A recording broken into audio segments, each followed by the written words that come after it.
এইরকম rich soft juicy chicken gravy, তাও আবার কোনো রকম ফ্যান্সি ইনগ্রেডিয়েন্টস ছাড়া। হ্যাঁ, এটাই হলো Mumtaz chicken recipe. Welcome to episode 7 of my festive recipe series. এর জন্য ফার্স্টে একটা কড়াইতে তেল দিয়ে পেঁয়াজ কুচি দিয়ে কিছুক্ষণ কুক করে নেব।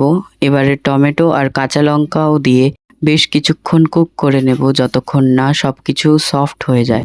এবারে একটা মিক্সিং জারে সবকিছু ঠান্ডা করে একটা কোর্স পেস্ট বানিয়ে আবার একটা কড়াইতে তেল দিয়ে 1.5টা তারা ফুল, 2টো এলাচ, 10 থেকে 12টা গোলমরিচ ফোড়ন দিয়ে চিকেন আর আদা রসুন বাটা দিয়ে বেশ কিছুক্ষণ কষিয়ে নেব, যতক্ষণ না চিকেন গুলো ব্রাউন হয়ে যায়। এবারে চিকেনের মধ্যে কিছু গুঁড়ো মশলা যেমন হলুদ গুঁড়ো, ধনে গুঁড়ো, লঙ্কা গুঁড়ো আর গরম মশলা গুঁড়ো, স্বাদমতো নুন দিয়ে কিছুক্ষণ কষিয়ে নেব।